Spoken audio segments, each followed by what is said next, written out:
Eh bien bonjour à tous. Alors aujourd'hui, je vais donc commencer à vous décrire la fabrication de cette machine. Mais d'abord, je pense qu'il est important de rappeler quand même certaines choses à ceux qui voudraient éventuellement se lancer dans la construction d'une machine de ce type. Je crois qu'il est important déjà au départ de faire le bon choix. Quel modèle on va vouloir reproduire et qu'est-ce qu'on va vouloir faire. Je crois que bien souvent, on fait une erreur dès le départ, c'est que on ne sait pas trop si on va faire un modèle réduit, c'est-à-dire un modèle qui est censé fonctionner comme le vrai, ou si on va faire une maquette. Je crois qu'il faut bien faire le distinguo entre les choses, parce que souvent c'est la porte à certaines déceptions. Un modèle réduit, c'est un modèle qui est fonctionnel, et faire fonctionner un modèle comme une locomotive à vapeur avec du charbon, il faut être conscient qu'il va falloir faire certaines impasses sur la réduction du modèle par rapport au modèle réel. Je veux dire par là que le charbon, par exemple, qui va être dans le foyer, va faire monter la température de l'ensemble dans des valeurs assez importantes et il est évident qu'il va falloir en tenir compte et qu'on ne va pas pouvoir reproduire vraiment le modèle d'origine à l'échelle stricte. Il va falloir faire des compromis, des impasses, chose qu'on n'aura pas forcément sur une maquette, puisqu'une maquette elle est censée reproduire uniquement l'esthétique en se rapprochant au plus près de la réalité. Donc au départ, je pense qu'il est important de savoir ce qu'on veut faire, si on veut une machine de vitrine, ou si on veut vraiment une machine fonctionnelle.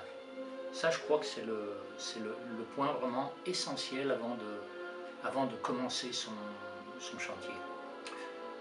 Après, il faut être conscient aussi qu'on a des possibilités, certaines possibilités en fonction de ses apprentissages, de son métier, enfin de tout ce qu'on a pu acquérir. Et là aussi, il va falloir adapter le modèle choisi à ses compétences.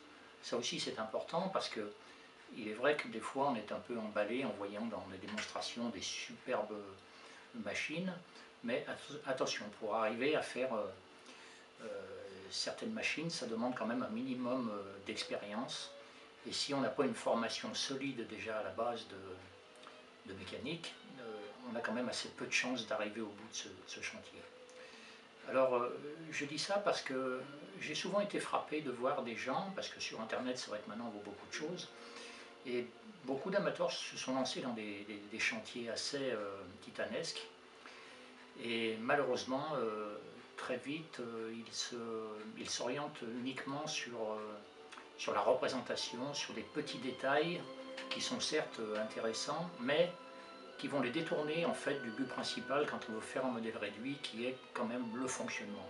Ça pour moi, c'est ma façon de voir les choses. Alors là bien sûr, je précise que c'est bien ma façon personnelle de voir les choses et en aucun cas ça ne peut être une règle constante à tout le monde. Mais je veux dire par là que c'est dommage de voir des gens des fois qui se lancent dans la construction d'une machine et puis qui se perdent dans les détails et puis finalement qui finissent par oublier le but premier d'une machine fonctionnelle et qui se découragent et qui mettent des années et des années sans jamais voir la fin de leur modèle. C'est dommage. Alors cette machine, cette 241A que j'ai choisi de faire, j'ai décidé de la faire, mais tout en sachant que là je m'engageais quand même dans un chantier important. J'étais conscient que j'avais quand même une certaine expérience derrière moi qui me permettait d'envisager de faire ça. Mais je sais aussi que quand on commence un tel chantier, c'est pratiquement 3 ans de sa vie qu'il va falloir consacrer à environ 1 heure par jour pour arriver au bout. Entre le moment où on décide de commencer le chantier et le moment où on l'allume pour la première fois, ben moi il m'a fallu quand même 3 ans pour en arriver là. 3 ans en travaillant en moyenne, disons en moyenne 1 heure par jour dessus. C'est donc un travail de longue haleine. À titre indicatif, rien que pour faire les 14 roues de cette locomotive, il m'a fallu 6 mois, parce que toutes les roues sont faites évidemment à la main.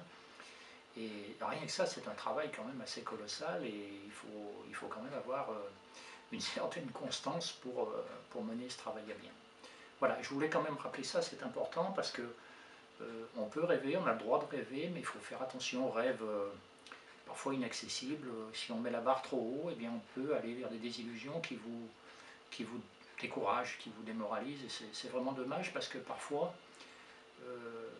si on n'est pas conscient qu'il n'y a jamais d'échec, il n'y a toujours que des retours d'expérience, mais parfois ça fait mal, il y a des situations qui sont assez difficiles à digérer. Bon, voilà, je voulais faire cette petite parenthèse pour ceux qui seraient donc intéressés par commencer une locomotive. Je crois que la première chose à savoir, c'est qu'est-ce qu'on veut faire. Est-ce qu'on va vouloir faire une maquette? Est-ce qu'on va vouloir faire un modèle réduit?